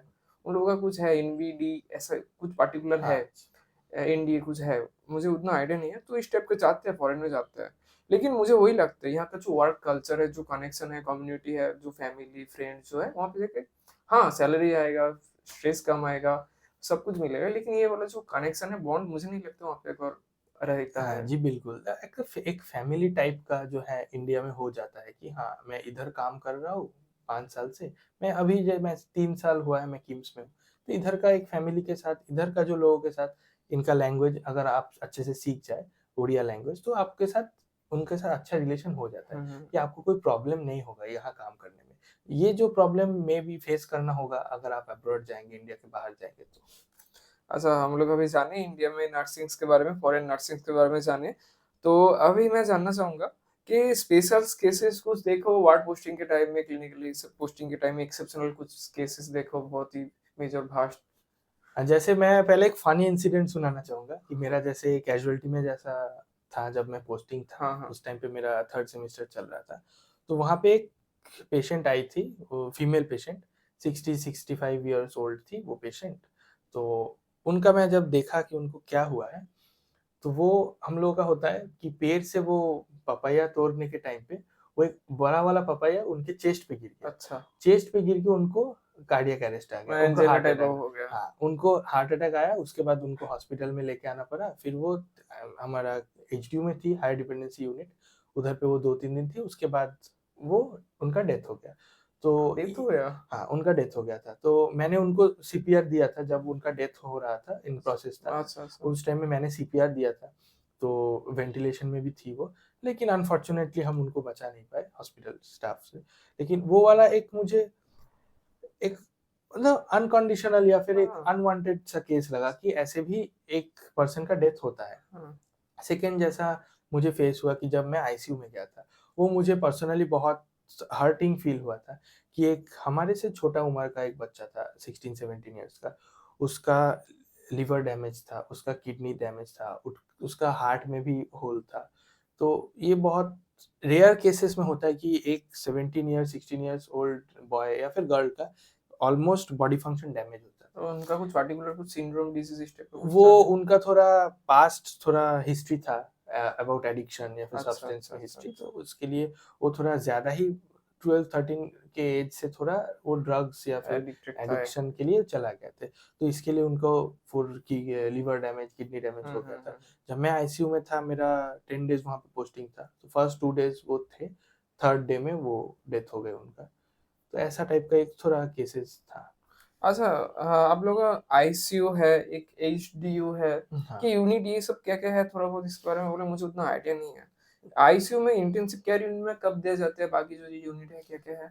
जी, आप जैसे नॉर्मल प्रोसेस में बोल रहा हूँ, आपको कुछ अगर फॉर एग्ज़ाम्पल सपोज़ आपको 3 दिन से फ़ीवर हो रहा है, हाँ, आपको हाँ। हाई फ़ीवर 103, 104 फ़ीवर हो रहा है, हुँ, हुँ। आपको हेडेक हो रहा है, आप आए, आउटडोर में किम्स में आप ओपीडी डॉक्टर में ओपीडी दिखाए। में आए, आउटडोर पेशेंट डिपार्टमेंट, हुँ, आप डॉक्टर कंसल्ट किए, हुँ। फिर डॉक्टर आपको बोलेंगे कि आप एडमिशन ले लीजिए। हाँ, आप दिस टेस्ट करवाइए, आप हाँ। ब्लड टेस्ट करवाइए, आप डेंगू टेस्ट करवाइए, उसके बाद आप एडमिशन ले लीजिए। हुँ, फिर अगर आपको एडमिशन हुआ, तो आपको नॉर्मल जनरल वार्ड में ट्रांसफ़र किया जाएगा, आपको वहाँ एडमिशन होगा। हुँ, हुँ। वार्ड में जैसे कि है, एक वार्ड में 30 बेड्स रहता है हमारे अच्छा। किम्स में, कि अगर आपको डेंगू है, आपको मेडिसिन वार्ड में ट्रांसफ़र किया जाएगा। उधर आपको ट्रीटमेंट चलेगा। फॉर एग्ज़ाम्पल अगर वहाँ से आपका कंडीशन अच्छा हुआ तो आप डिस्चार्ज होंगे, हुँ, लेकिन वहाँ से आपका कंडीशन अगर डिटेरियोरेट हुआ, तो आपको उसके बाद आईसीयू में शिफ्ट किया जाएगा हुँ, हुँ। या फिर आपको एचडीयू में शिफ्ट किया जाएगा, मतलब हायर डिपेंडेंसी यूनिट एचडीयू होता है कि कंडीशन थोड़ा क्रिटिकल होने के बाद आपको एचडीयू में शिफ्ट किया जाता है। उससे भी अगर वास्ट कंडीशन कुछ हुआ तो आपको आईसीयू इंटेंसिव तो केयर। बेसिक वार्ड से अगर क्रिटिकल होगा तो फर्स्ट एचडीयू में जाता है। हाँ, एचडीयू से और भी क्रिटिकल जाएँगे तो उसके बाद तो आईसीयू में आईसीयू हाँ, जाता है। लेकिन सब वार्ड में एचडीयू रहता नहीं है, लेकिन अच्छा। अगर आप सर्जिकल वार्ड में जाएँगे, उधर एचडीयू रहता है। आप न्यूरो सर्जरी वार्ड में जाएँगे, उधर एचडीयू रहता है, हाई डिपेंडेंसी यूनिट, उसके बाद आईसीयू। जनरल वार्ड में कंडीशन क्रिटिकल होने के बाद आईसीयू जाते हैं। सेकंड पॉइंट जो मैं बोलना चाहता हूँ कि अगर आप आए कि फॉर एग्ज़ाम्पल आप रोड ट्रैफिक एक्सीडेंट हुआ इमरजेंसी हाँ, आपको, रोड ट्रैफिक एक्सीडेंट हुआ आपको कुछ। कैज़ुअल्टी में रश किया कैज़ुअल्टी यस, लाके गया, उधर आपको कुछ देर ट्रीटमेंट दिया गया, हाँ, उसके बाद आपको डायरेक्ट आईसीयू में शिफ्ट किया डायरेक्ट जाएगा। आईसीयू। क्योंकि अगर आपका कंडीशन क्रिटिकल हुआ, करेक्ट। तो फिर आपको आईसीयू में शिफ्ट किया जाएगा। जैसे कि आईसीयू है, यहाँ पे किम्स में सीआईसीयू भी है, सीआईसीयू क्या है? क्रिटिकल इंटेंसिव केयर यूनिट, जिसका कंडीशन बहुत ऑलमोस्ट नियरली डेथ फेज़ में है। अच्छा। कोई रिस्पॉन्स नहीं हो रहा है, कोमा में चला गया है, वेंटिलेटर में है, उनको सीआईसीयू में क्रिटिकल इंटेंसिव केयर यूनिट में उनको रखा जाता है।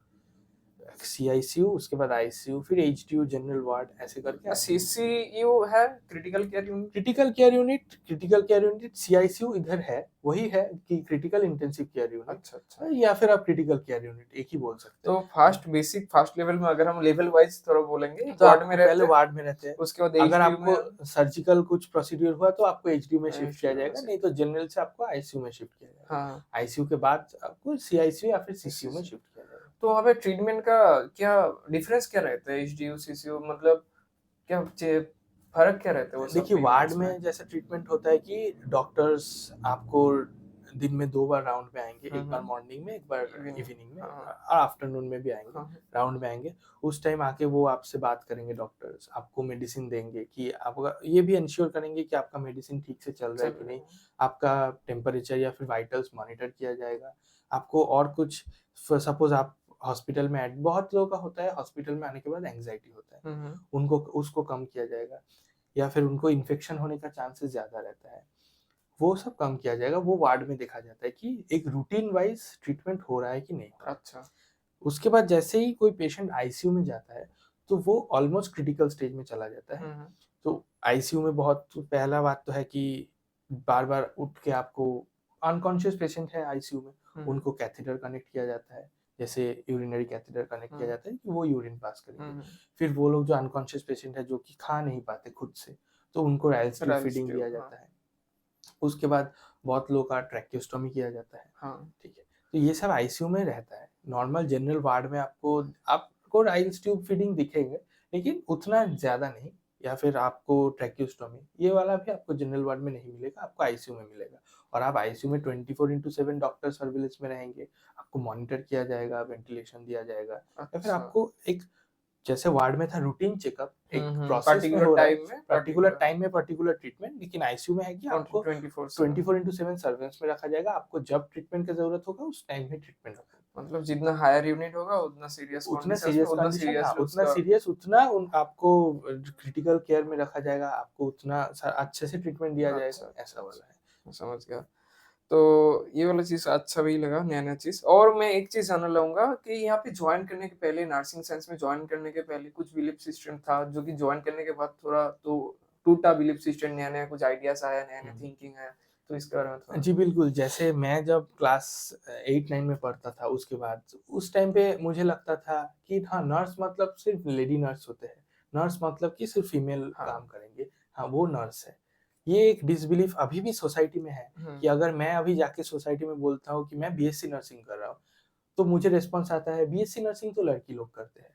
तो ये एक बिलीफ है सोसाइटी में, जो कि ये मिथ है। हाँ, मीट है। बीएससी नर्सिंग बॉयज़ लोग भी करते हैं हुँ, और ह्यूज अमाउंट बॉयज़ लोग इंडिया में अभी बीएससी नर्सिंग परस्यू कर रहे हैं। हुँ, तो ये बिलीफ मेरा मुझे टूटा कि हाँ, बॉयज़ लोग भी नर्सिंग करते हैं, सिर्फ़ गर्ल्स लोगों का प्रोफ़ेशन ये पहले में भी था, हुँ, लेकिन हुँ, अभी 2024 में आज ये ओनली गर्ल्स का प्रोफ़ेशन नहीं है, हुँ, बॉयज़ एंड गर्ल्स इक्वली करते हैं। हुँ। हाँ, ये है क्या बॉयज़ लोग के लिए थोड़ा नंबर ऑफ सीट्स कम है कॉलेज वाइज़, लेकिन बॉयज़ लोग भी एक्टिवली नर्सिंग में पार्टिसिपेट हाँ, अभी करते हैं। मैंने देखा किम्स में बहुत सारा स्टूडेंट आ रहे हैं, बहुत बॉयज़ स्टूडेंट आ रहे हैं, गर्ल्स बहुत सारा ये सब। जैसे कि मेरे क्लास में जैसे मैं अभी पढ़ रहा हूँ 5th सेमेस्टर में, मेरे क्लास का स्ट्रेंथ है 90, उसमें 80 गर्ल्स है और 10 बॉयज़ है। अच्छा, लेकिन अभी जो हम लोगों का जो अभी 2024 बैच आया, नया बैच जो है। उनके लिए सीट्स इंक्रीज़ करके 200 कर दिया गया है। 8 तुम लोग का टाइम में सीट्स कितना हम था? लोग का टाइम में 90 था। 90, अभी हाँ, 6 अभी 200 उनको हो गया। सीट्स बढ़ा के 200 कर दिया गया है। तो अच्छा, एक्सपेक्टेड था कि उसमें 200 मिनिमम पूरा कंप्लीट फिल अप? 200 पूरा फिल अप वाह! हो गया कंप्लीट, तो उसमें भी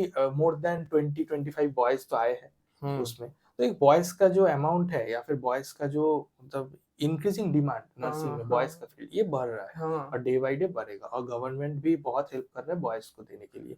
और सेकंड नंबर डिसबिलीफ जो एक था सोसाइटी में कि नर्सिंग मतलब सबको लगता था हाँ, 1 साल का ट्रेनिंग हो जाएगा, उसके बाद उसको इंजेक्शन देना आ जाएगा, हुँ, हुँ, उसके हुँ, बाद उसको आ जाएगा बेसिक नर्सिंग का काम। हुँ, हुँ, ये भी एक बिलीफ मुझे यहाँ पे आके मेरा वो बिलीफ टूट गया था हुँ, हुँ, कि नर्सिंग मतलब सिर्फ ट्रेनिंग नहीं होता, उसके साथ बहुत थ्योरी पढ़ना पड़ता हुँ, है। हम हुँ, लोग को मेडिसिन के भी इन डेप्थ जाके पढ़ना पड़ता है।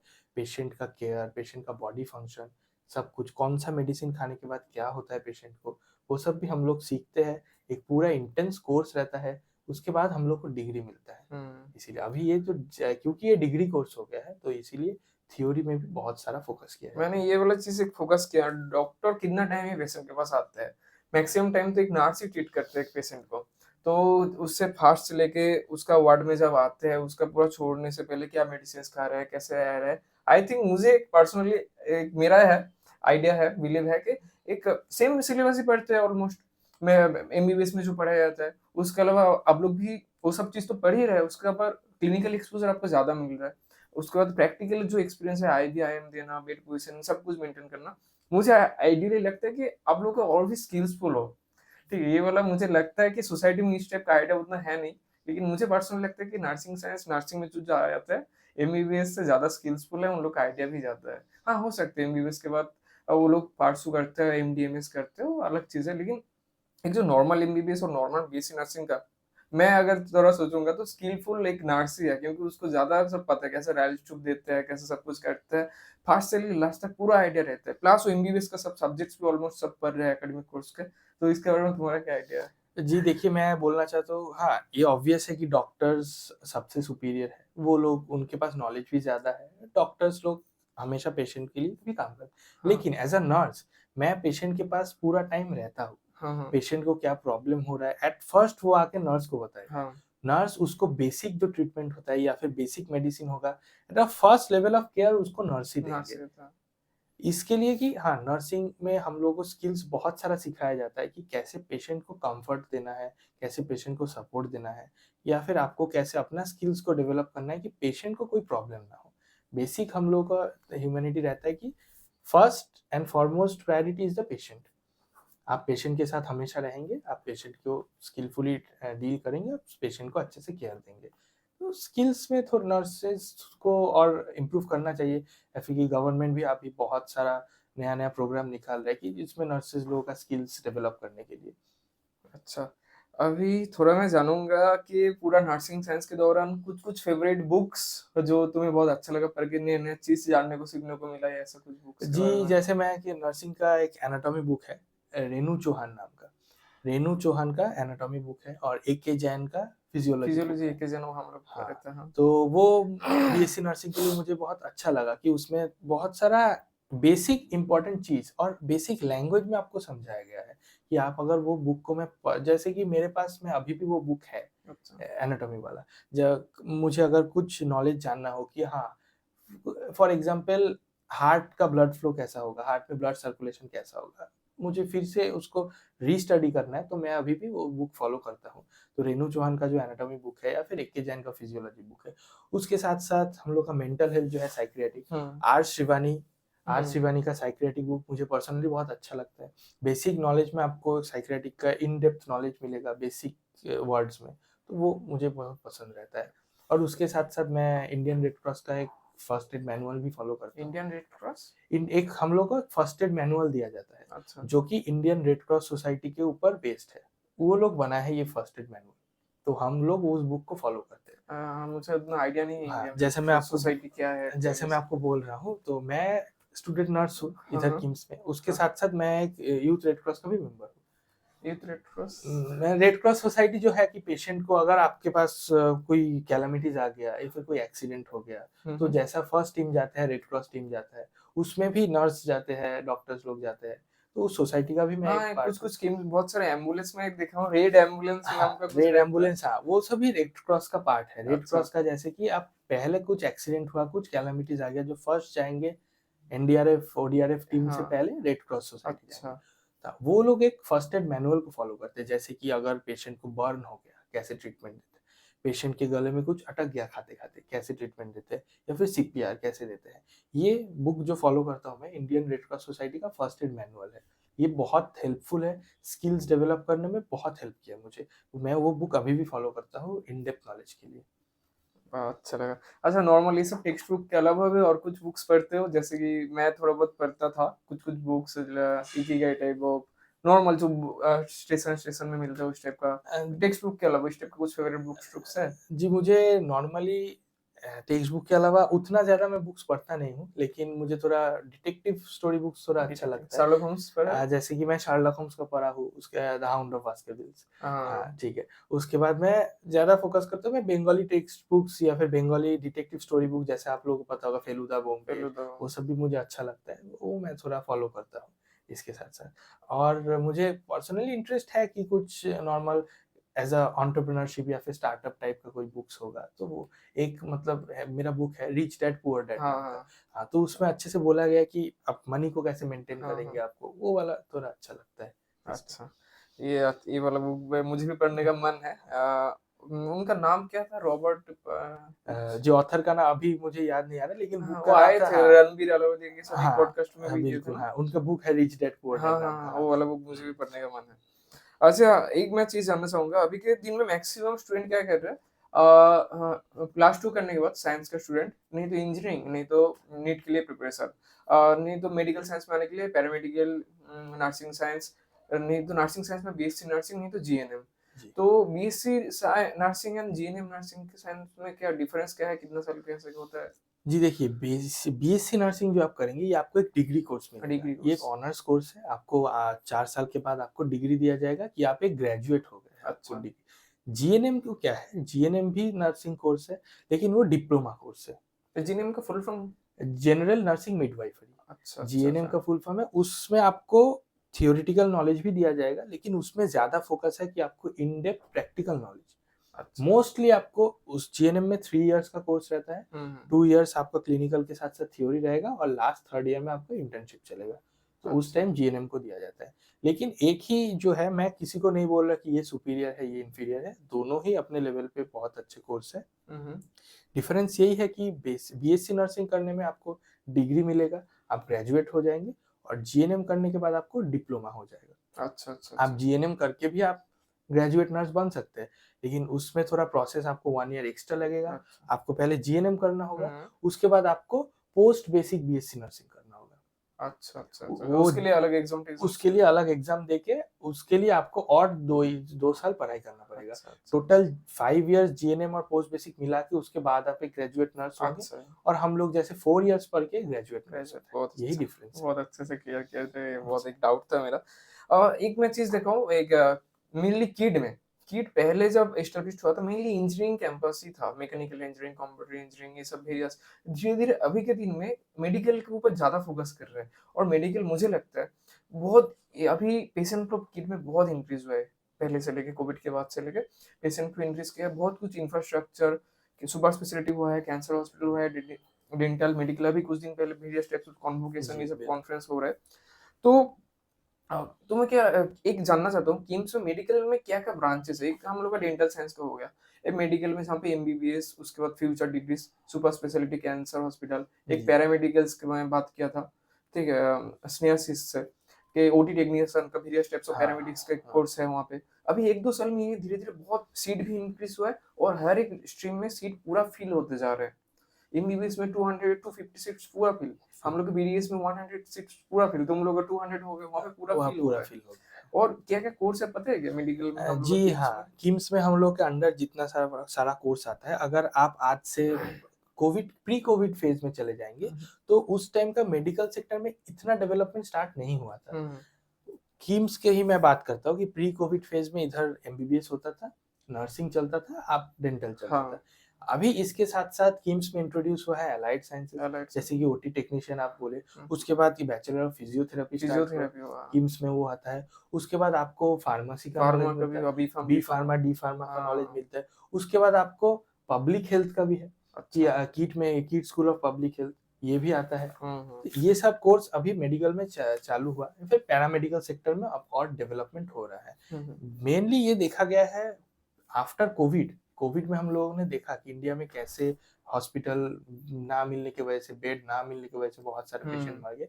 उसके बाद मेनली मेडिकल सेक्टर को इंडिया में बहुत बूस्ट मिला, और हमारा किट में भी बहुत अच्छे से मेडिकल सेक्टर को इंक्रीज करने के लिए काम चल रहा है, कि आप बोले सुपर स्पेशलिटी हुआ, कैंसर हॉस्पिटल हुआ, अभी कितना सारा किम्स में डिपार्टमेंट हो गया है। हुँ, हुँ। तो ये अच्छे से काम चल रहा है मेडिकल सेक्टर को बूस्ट, और इन फ्यूचर और आगे के और 5 साल का मैं अगर बात करूँ, अगर हम लोग 2030 के बारे में बात करें, 2030 तक आते-आते नंबर ऑफ सीट्स तो इंक्रीज हो ही जाएँगे, plus infrastructure development medical sector में इंडिया को एक बूस्ट मिलेगा। और मुझे लगता है किट का नाम कुछ दिन बाद जाएगा, किम्स का नाम बहुत ऊपर जाएगा। धीरे-धीरे, धीरे एक पीक में मुझे लग रहा है हिट करेंगे, जी, मेडिकल बिल्कुल। साइंस की तरफ जैसे से। मैं जब एडमिशन लिया, मुझे पता नहीं था कि किम्स नाम का भी कुछ है। हुँ। मुझे इतना पता था कि कीट यूनिवर्सिटी के अंदर उनका नर्सिंग कॉलेज हाँ, रहता है। हाँ। जैसे कि मैं बहुत जगह पे गया था कि बोलने, मुझे पूछा गया था कहाँ जा रहे हो नर्सिंग करने? मैं बोलता था कि कीट में जा रहा हूँ। तो वो लोग बोलते थे कि हाँ, कीट में तो सिर्फ इंजीनियरिंग होता है, लॉ होता है, हुँ, आप हुँ। कहाँ मेडिकल में जा रहे हो? उनका उतना कुछ नाम नहीं है। यहाँ आके वो मिथ मेरा बस्ट हुँ। हुआ कि जितना कीट फेमस है इंजीनियरिंग सेक्शन के लिए या फिर लॉ सेक्शन के लिए, मे बी किम्स उतना फेमस नहीं है, लेकिन किम्स मेडिकल सेक्टर में उतना ही अच्छा किट के साथ-साथ ही काम कर रहा है मेडिकल सेक्टर को डेवलपमेंट हाँ, करने मुझे के लग रहा लिए। है किम्स का भी एक्स्पोनेंशियल ग्रोथ हो रहा है धीरे-धीरे, हाँ। जो कि इंजीनियरिंग सेक्टर में पहले हो गया था किड में, जी। वो अभी मेडिकल सेक्टर को बूस्ट मिल रहा है मिल और रहा है, आने वाले 5 साल में जैसा वो बोला कि क्रॉस कर किट के जाएगा। साथ-साथ किम्स का भी नाम पैन इंडिया में जैसे किट फेमस हाँ, है, हाँ, हाँ। किम्स भी धीरे-धीरे फेमस होने लगेगा। अच्छा, बहुत ही अच्छा लगा संजीत ये सब बात करके। बस अभी लास्ट क्वेश्चंस पॉइंट्स लेके छोड़ेंगे कि जूनियर्स जो लोग आ रहे हैं बीएससी नर्सिंग करने के लिए कुछ टिप्स दोगे क्या-क्या करना है, क्या-क्या नहीं करना है, डूज़ एंड डोंट्स इस सब के बारे में जो हेल्पफुल हो उन लोग के लिए? जी बिल्कुल, मैं जूनियर्स जो अभी-अभी आए हैं और जो इन फ्यूचर प्लान कर रहे हैं कि वो बीएससी नर्सिंग परस्यू करें, उनको यही टिप देना चाहता हूँ कि उतना स्ट्रेस ना लेने के लिए हाँ, एक हेक्टिक शेड्यूल रहता है, मंडे टू सैटरडे मॉर्निंग 8 बजे से शाम को 6 बजे तक क्लास, क्लिनिकल ये पूरा रहेगा मंडे टू सैटरडे। हुँ, हुँ, आपको एक ही दिन फ्री मिलेगा संडे, समझा। इसमें थोड़ा स्ट्रेस बढ़ जाता है। लेकिन अगर आप अपने कोर्स को एन्जॉय करें, अगर आप अपने काम को एन्जॉय करें तो उसका एन्जॉयमेंट के ऊपर आपको स्ट्रेस नहीं जाएगा। जैसे कि मुझे पहले-पहले ऐसा लगता था कि बहुत सारा स्ट्रेस हो रहा है, मैं इतना हैंडल नहीं कर पाऊँगा। लेकिन मैं दिन में 5 घंटा या फिर 4 घंटा जैसे हॉस्पिटल में ट्रीटमेंट दे रहा हूँ, पेशेंट के साथ जैसा मेरा अच्छा फ़ैमिलियर रिलेशन हो रहा है, पेशेंट के साथ मतलब मैं देख रहा हूँ कि हाँ, ये पेशेंट हैप्पी है, पेशेंट ठीक हो गया है। वो जो आपको सैटिस्फैक्शन मिलेगा, सैटिस्फैक्शन वो मिलेगा, आपको बहुत हाई लेवल पे लेके सेल्फ जाएगा। Esteem boost. हाँ, वो वाला आपको लेके जाएगा कि स्ट्रेस के अलावा आपको सेल्फ सैटिस्फैक्शन बहुत सारा हुँ, मिलेगा। तो हुँ। स्ट्रेस बिना स्ट्रेस लेके अपने वर्क को एन्जॉय करके ये काम करना होगा। और दूसरा कि जैसे हम लोग किम्स में पढ़ रहे हैं, यहाँ पे बहुत सारा सेमिनार, बहुत सारा प्रोग्राम, हुँ, हुँ, हुँ। कॉन्क्लेव होता रहता है। तो अभी इसमें मैं कुछ टाइम पहले तुम्हारा कुछ कॉन्फ्रेंस था इस सब के हाँ, बारे में जैसे क्या? कि आज मतलब 1 दिसंबर हाँ, हाँ। तो हम लोग का world world AIDS AIDS day. Day जो हाँ, है, हाँ, हाँ। तो उसके लिए हमको कॉन्फ्रेंस हुआ था। अच्छा, अच्छा। तो वो कॉन्फ्रेंस को अरेंज करना, कॉन्फ्रेंस को अच्छे से ऑर्गेनाइज़ करना, उसको ठीक से चलाना, ये भी एक वर्क का ही पार्ट है। हम लोग का बहुत सारा डे आता है जैसे mental health day, cancer day, AIDS day, ऐसा टाइप का हर एक डे होगा, इसमें कॉन्फ्रेंस होगा, इसमें सेमिनार टाइप होगा। ये भी कोर्स का ही एक पार्ट है, इसको भी एन्जॉय करके एक इन्फॉर्मेटिव सेशन के हिसाब से हम लोग ले सकते हैं। तो विदाउट स्ट्रेस लेके बहुत सारा प्रोग्राम हम लोग अटेंड कर सकते हैं, इन्फॉर्मेशन गैदर कर सकते हैं और कोर्स को एन्जॉय कर सकते हैं। एन्जॉय अगर हम अच्छे से करें, तो फिर हमको स्ट्रेस नहीं लगेगा। और लास्ट पॉइंट जो मैं बोल सकता हूँ कि हर एक कोर्स में एक डूज़ है, डोंट्स है, हाँ, प्रोस है, हाँ। कॉन्स है। कौन-सा? अगर आपको लगता है कि नहीं ये कॉन्स ज़्यादा हो रहा है, तो आप कभी भी हैप्पी नहीं हो हुँ, पाएँगे। हुँ। आपको यही देखना है कि मेबी 5 कॉन से 1 प्रो है। अगर आप वही प्रो को अच्छे से काम करें, वही प्रो से आप हैप्पी हो जाएँ, तो आपको सैटिस्फैक्शन बहुत मिलेगा और हैप्पी रहेंगे विदाउट स्ट्रेस। अच्छा, ठीक है संजीत, थैंक यू जी, हमारे साथ बिल्कुल बहुत पॉडकास्ट आने अच्छा के लिए, लगा। अच्छा हाँ, एक्सपीरियंस शेयर आपके करने के चैनल में लिए। आके और बहुत अच्छा लास्ट में लगा। थोड़ा मैं बोलूँगा कि जो-जो व्यूअर्स देख रहे हो, जो भी मेनली नर्सिंग साइंस में आना चाहते हो, बीएससी में जॉइन करना चाहते हो, तो संजीत तो बीएससी नर्सिंग है, उसका थर्ड स्ट्रीम चल रहा है, बीएससी नर्सिंग के बारे में बहुत ही क्लियर कट आइडिया है उनको। हम लोग ऑनलाइन में टाइप ऑफ एक ऑर्गेनाइजेशन टाइप ऑफ कर रहे हैं, जो लोग इसके बारे में, क्योंकि हम लोग का एडमिशन टाइम में उस टाइप का गाइड करने वाला था नहीं कि कोर्स के अंदर क्या है, कैसे जी, क्या फी बिल्कुल। स्ट्रक्चर रहता है, कैसे क्या सैलरी रहता है। हम लोग का पेरेंट्स को उतना आइडिया नहीं होता, नहीं टीचर्स लोगों को रहता है, स्कूल टीचर्स जो लोग। तो हम लोग सोच रहे हैं कि आप लोग को अगर गाइडेंस चाहिए, क्लियर कट आइडिया चाहिए कि इन डेप्थ कितना सैलरी कितना फीस रहता है, एकेडमिक कितना रहता है, हॉस्टल कितना रहता है, मेस कितना रहता है, क्या-क्या चीज़ खरीदना पड़ता है, क्या-क्या बुक्स लेना पड़ता है, स्टाइपेंड कितना है, सैलरी कितना है, उसके बाद जाके फ्यूचर अपॉर्चुनिटीज़ क्या है। इस सब के बारे में अगर जानना चाहते हो, ऑनलाइन में आके हम लोग के साथ कंसल्टेशन बुक करके ले सकते हो। ज़ूम मीटिंग में, गूगल मीट में। अगर चाहते हो तो ये वाला लिंक मेरे जो नंबर है, नंबर में सेंड करने के बाद थोड़ा लिख दो, ये वाला मैं कंसल्टेशन चाहता हूँ संजीत के साथ, ये सब मैं व्हाट्सएप नंबर सब कुछ दिया रहेगा, कॉन्टैक्ट नंबर सब दिया रहेगा। कमेंट्स बॉक्स, डिस्क्रिप्शन बॉक्स अच्छे से चेक कीजिए, चैनल के अंदर जाइए, नया-नया चीज़ डिस्कवर कीजिए। कुछ भी क्वेरी तो डायरेक्ट व्हाट्सएप में मैसेज करके कर सकते हैं, ऑनलाइन में कंसल्टेशन बुक करके, ज़ूम मीटिंग में, गूगल मीटिंग में आराम में से पेरेंट के साथ या चाहते हो तो सब कुछ एकदम अच्छे से क्लियर कट आइडिया जी, दे देंगे बिल्कुल। हम लोग। बिल तो मेरे बीडीएस डेंटल साइंस के रिलेटेड अगर करना चाहते हो तो कर सकते हो, बीएससी नर्सिंग के बारे में जी, करना बिल्कुल। चाहते हो तो बहुत ही नॉमिनल मिनिमम चार्जेस में ये सब हो जाएगा, आइडिया मिल जाएगा।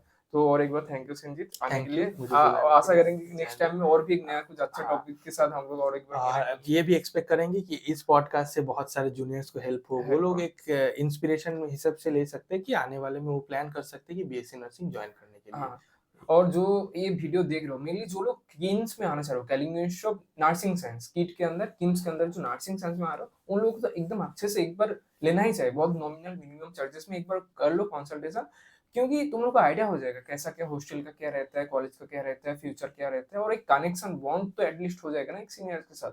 तो हर एक किसी को बोलूँगा थोड़ा चेक करने के लिए डिस्क्रिप्शन बॉक्स, कमेंट बॉक्स, उसके बाद कनेक्ट होने के लिए सब कुछ डिस्क्रिप्शन बॉक्स में है। थोड़ा चैनल को ये कीजिए, वीडियो अच्छा लगा तो लाइक शेयर सब्सक्राइब। आज का वीडियो यहाँ पे खत्म करते हैं, मिलते हैं आपके साथ नेक्स्ट वीडियो में। नमस्कार।